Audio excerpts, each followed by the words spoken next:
Hi, my name is Trish, and this video is the first in a series that I will be calling From the Shelf.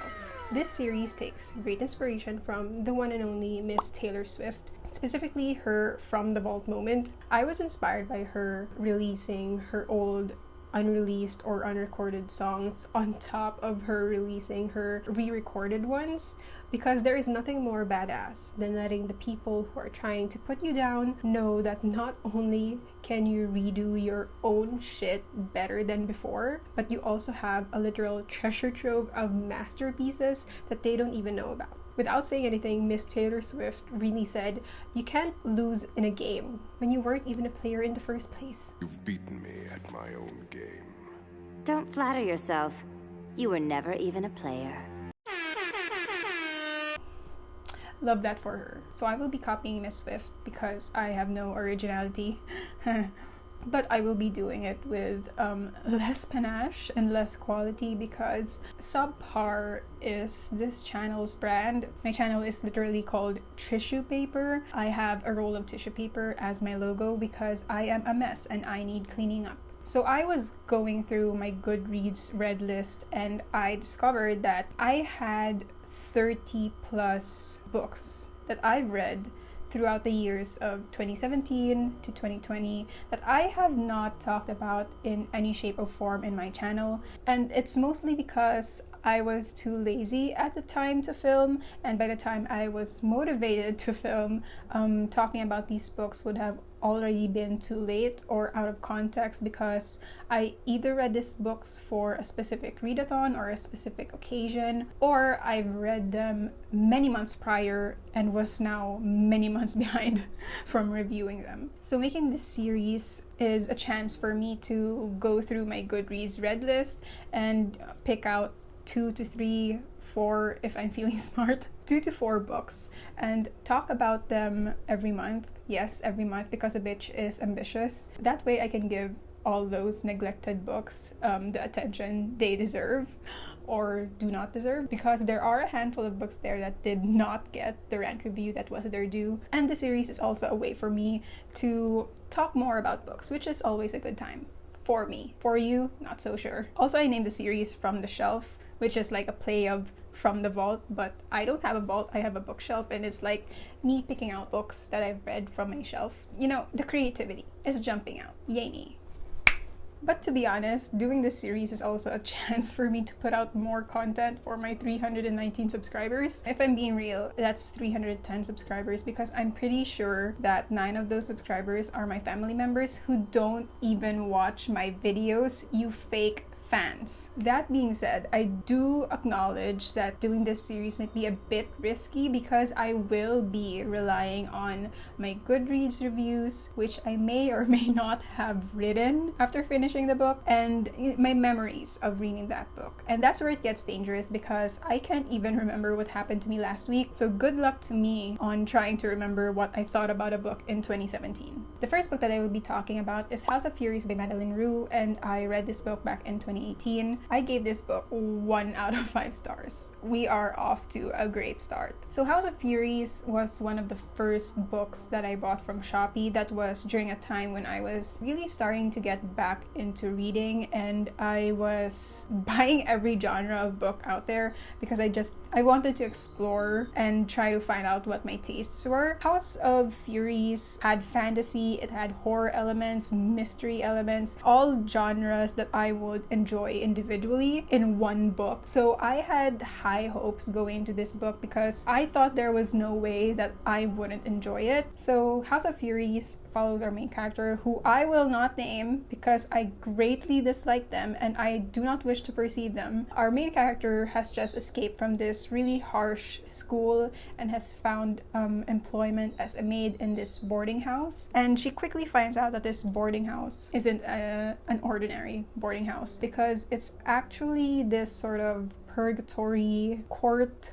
place where people beyond forgiveness go to be judged and be executed in any way that seems fit of their sins. And joining our main character is a colorful I can't speak. A colorful cast of side characters. There's Mr. Morningside, who is the mysterious and supernatural owner of the boarding house. There are also the rest of the staff, which have their own dark secrets and dark paths to hide. So we basically follow our main character as she tries to escape the boarding house without dying. So I have my Goodreads review from 2018 up, and I'm just going to read some excerpts, some short sentences to get myself started. Encourage those memories to come back. It's all coming back, it's all coming back to me now. Oh my God! The book started out great. It was alluring and mysterious, and I thoroughly enjoyed the diverse characters that were gradually introduced. So the funny thing about the characters in this book is that I like the side characters more than the main character. Correction, I only like the side characters and not the main character. The main character I absolutely abhorred. And I especially loved that Madeleine Roux incorporated parts of Mr. Morningside's journal into the chapters. It was creative and made the story feel more alive. So there's a bit of a mixed media storytelling going on in this book because, like I said earlier, Mr. Morningside is sort of this supernatural being, and he has this journal where he has written down facts and information about the magic system in the book and the different creatures or secrets within the book.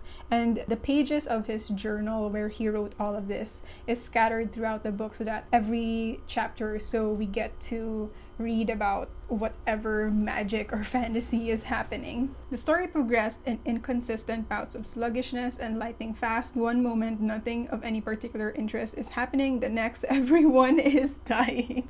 I do remember the pacing of this book being bothersome for me because a huge chunk of the book really is slow-paced, and it deals a lot with the main character just trying to escape or trying to work around the people in the boarding house, because the boarding house, aside from Mr. Morningside and the staff, houses a lot of really unsavory characters. And so she has to make sure she doesn't interact or get in trouble with any of them. Also, a lot of the scenes are dedicated to the main character interacting with the other staff, which I guess was an effort to build camaraderie between them. Did not work. So the imbalance between nothing happening versus everything happening within the span of just a few sentences or paragraphs was really jarring. Now to the book's characters. And 2018 Trish really wrote down a dissertation about the main character, which is, I tend to get very articulate when it comes to books that I don't like. Okay, I was mad.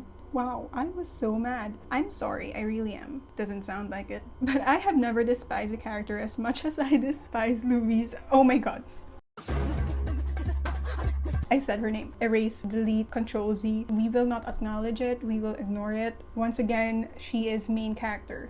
To me and to everyone. But I have never despised a character as much as I despise main character. She is the most obnoxious, scattered-brained, selfish character I ever come across. Clearly 2018 Trish needed therapy after this book. So it has now been more than 2 years since I've read this book, and I guess I can look back at it at a more objective point of view, and I guess I can understand how the main character could be so unpleasant throughout the book. I mean, they did escape a really harsh school only to end up in this purgatory boarding house working with supernatural going-ons and dangerous people, which is something that she did not sign up for. So yeah, I understand why she would be frustrated and unpleasant. Like, if I were in her shoes, I would be really annoyed. But what I didn't like about the main character, though, really had a lot to do with how she treated the other side characters, specifically the other staff. So for context, there's this other side character, her love interest named Lee, who is, for the record, one of the blandest characters that I've ever had the misfortune to read. That boy is a literal blank sheet of paper. Anyway, the main character decides to befriend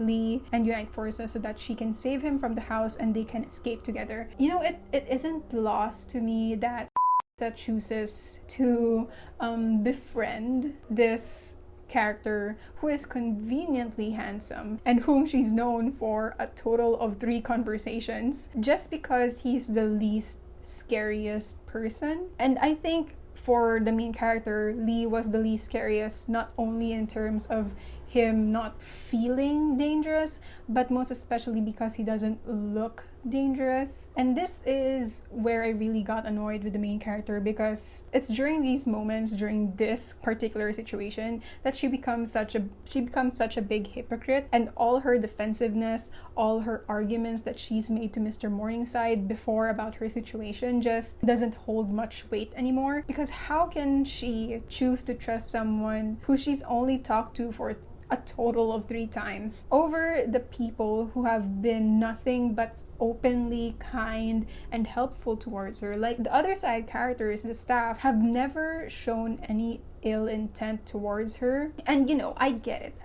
I get that the main character might have been distrustful because of the fact that why would they be working in a boarding house for people beyond forgiveness? That means they must be shady people. But, and a big but, because I like big butts and I cannot lie, Lee is also in the boarding house. So that thought process, you must be a shady person because you're in this boarding house, also applies to Lee, because why else would Lee be staying in that boarding house where people beyond forgiveness stay? But sure, yeah, the main character chooses Lee, the most useless, blandest character in this book, because he has the least scariest vibes, over the side characters that have helped her and have assisted her and have tried to make her stay easier for her. One of them literally saves her from being attacked by another boarder, and that does very little to change her opinion of them. But of course, she trusts this guy who has done absolutely nothing for her. And I think that says a lot about her character.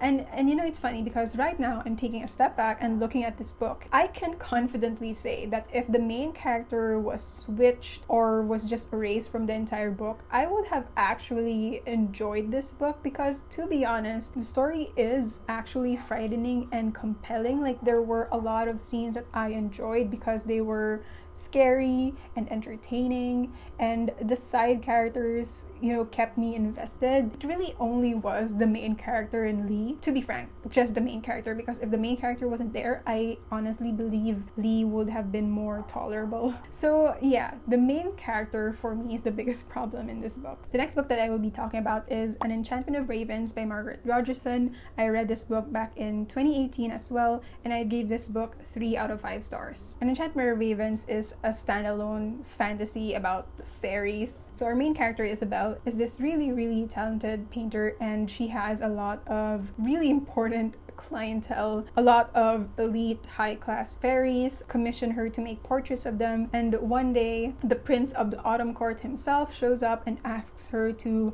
make a portrait of him. And she does her job, she does a great job, but the autumn prince doesn't like it because she put the emotion of sadness in his eyes, and this makes him look weak to the other fairies. And so he takes Isabel away from her home to punish her or enact justice or whatever. And as they're traversing through the forest, things start to happen that shifts his attention to make him realize that some sinister things are going on in the forest and in the different seasonal courts. Like, trouble is brewing, so maybe punishing this girl for making me feel things isn't the priority here. So this is what 2018 me had to say after reading it. This was a pleasantly surprising read. I expected the worst from this book after seeing a number of Goodreads reviews pointing out flaws that I found to be unforgivable pet peeves of mine, and strangely enough, I still picked up An Enchantment of Ravens. It was a cover buy. Was it the hype, the curiosity, or the hand of God?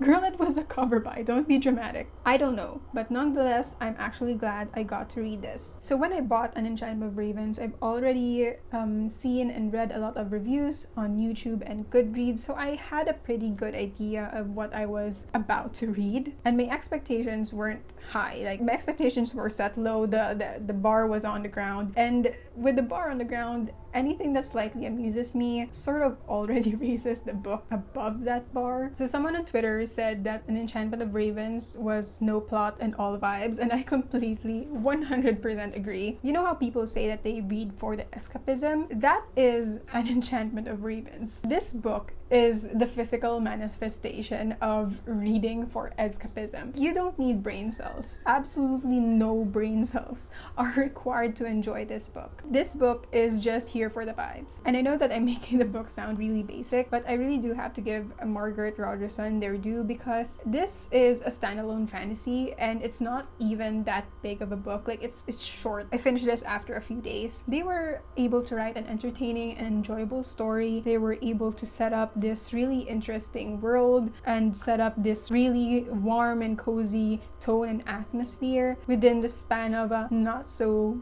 long book. I could have just said short, but... And whenever I look back to the time when I read An Enchantment of Ravens, all I can remember is, warm and fuzzy feelings for this book. When I think about An Enchantment of Ravens, the one word that comes to me is balance. And that's because on one hand, you get this really good storytelling. There's a compelling lore behind it, and characters that are have enough substance to keep me invested. On the other hand, you get this really cheesy and tropey scenes that remind you that, yeah, this is a YA fairy fantasy. And this isn't me dissing on YA fairy fantasies. I actually like them. I actually enjoy them. But they have that reputation for a reason. Like, there's the scene where a number of paragraphs are dedicated to Isabel just watching Rook play this game, and you get to see her thought process where she describes Rook playing, she describes his body, she describes how his shirt has risen above his stomach. Those kind of cheesy, tropey scenes, you read that side by side with, some thrilling scenes about them going to the forest, talking about the history of this forest. It's not just a shallow, empty fairy fantasy story. There are actually some really good shit in there. You just have to read it along with all the bad, cheesy shit. For the characters of the book, Rook was there.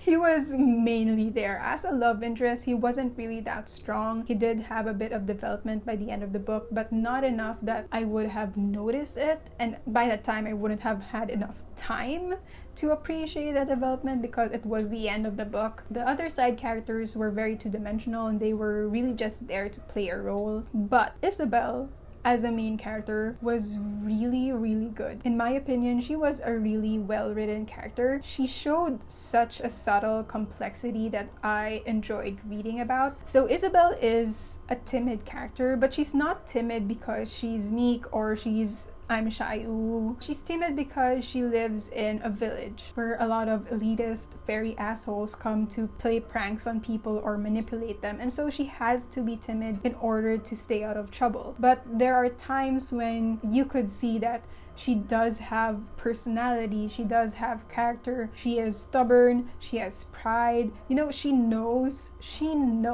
absolutely knows that she is the best painter out there, and there are scenes where you get to see her thoughts, where she talks about her craft. Like, she knows, she's confident in her skills, and there's a charm to a character who doesn't shy away from praising themselves, and that's Isabel. She doesn't hesitate to appreciate or praise her painting skills because she does have the skills. There's no reason to be shy about it. Also, she is a very clever character. The one scene that cemented my love for Isabel was the scene where Rook was basically kidnapping her to take her to the Autumn Court. So the fairies in this world have a very strict rule of being polite, being respectful, of having good manners. So when someone bows to them, they have to bow back. They have to bow back. Like, they're physically compelled to bow back to the person. So Rook is kidnapping Isabel. He's bound her arms to her body using magic, so Isabel can't really fight back. So what Isabel does is she keeps bowing to him, and so he has to bow back to her. So neither of them can walk because Isabel just keeps on bowing and Rook just keeps on bowing back. This went on for a few minutes and it was just absolutely hilarious. A gem of a scene. And the last book that I will be talking about is Rules for Vanishing by Kate Alice Marshall, which I read back in 2019, and I gave this book 4 out of 5 stars. I actually read Rules for Vanishing as part of a month-long horror marathon that I did for myself. And I read a lot of really good scary books at the time. I just wasn't able to make a video for them because I was lazy, and by the time I started filming, it was already November. So I'm excited to make another video about those. But anyway, I have my Goodreads review for Rules Are Vanishing, and 2019 Trish isn't giving me anything because I have literally one paragraph in this review and it says, terrifying and amazing. Reading this was a mental and emotional exercise. The book was a roller coaster ride of thoughts and emotions, of shock and betrayal and realization, and all of it was cleverly executed. I've never felt so manipulated in my life and I love it. Clearly, I needed help. Clearly. So Rules for Vanishing is kind of hard to explain because there are a lot of things happening and I'm going to try. So in this town, there is a local legend that once a year, this secret path to the forest appears. And if you follow that path, you will find Lucy Gallows, who is the ghost of this girl who was killed in that forest. Lucy Gallows uses this secret path to lure in some people, and these people are never seen again. And Becca, who is Sarah, our main character's sister, is actually one of those people who was lured into the forest and was never seen again. So we follow Sarah, who teams up with her now estranged group of friends to find that secret path and look for Becca in the hopes of bringing her back. So this book is told in a mixed media format. So it's basically divided into 3 parts. The first part takes place in the present, where the main story has already ended and a character is being interviewed, and we don't know anything about this character aside from the fact that they were one of the people in that group that went into the forest to search for Becca. The second part of the book, which is the huge chunk of the book, is us following Sarah and her friends as they journey through the forest. And the last part, which is usually paired up with the interview part, are text messages, emails, blog posts, and transcripts of some conversations that sheds more light into what happened after the events of the forest trekking part. So it's a mixed media, non-linear way of storytelling, which for me really amped up the reading experience. It made everything so much more scarier, so much more interactive, and so much more confusing. Confused and scared is possibly one of the worst combinations out there, and I don't deal well with either of those states. So having to be both confused and scared at the same time was an experience for me. So the characters in this book were, I won't say they were outstanding, but they were really compelling. They had me invested. Each of them had their own personalities. Each of them had their own stories and secrets that added to the main story. So you're following these characters who have no clue what they're doing. They have nothing with them aside from their phones, their cameras, a couple of flashlights, and it's really, really trippy because you're not really sure if what you're reading about is really happening. And I think this is the part where the author really got creative and very manipulative, because you're not really sure if you can trust whoever is telling you the story. You're not really sure if you can trust the person who is being interviewed. You're not really sure if the transcripts you're reading is telling you the truth. You're not really sure of anything in this book. Like, there are scenes that deliberately confuse you. It makes you question if what you've been following really has happened, or did it just happen in the mind of one of the characters? It makes you question if one of the characters really do exist, or are they just a figment of someone's imagination. It's just levels of confusion and misdirection and deceit and manipulation that was so cleverly executed. It kept me at the edge of my seat. It kept me guessing. It kept me scared and confused. I'm not gonna lie, for the most part, this book is going to confuse you. It's very Alice in Wonderland-esque. The thrill of reading through every scene, reading through whatever happens to the characters, it's really worth it. The end was really, it's one thing to mess with my mind, but it's another to mess with my heart as well, because this author is not afraid of, being serious with his characters, handing out severe consequences to their actions. There was a lot of playing with my heart in this book. But I would highly recommend this book if you're looking for something scary and mind-boggling and confusing. If you're into that shit, if you're the masochistic type, this one's for you. So that is it for my first video for the From the Shelf series. I hope you enjoyed it, because I did, and if you didn't, well, at least I enjoyed it. At least one of us did. Thank you for watching it all the way through, and I will see you in the next video. Bye.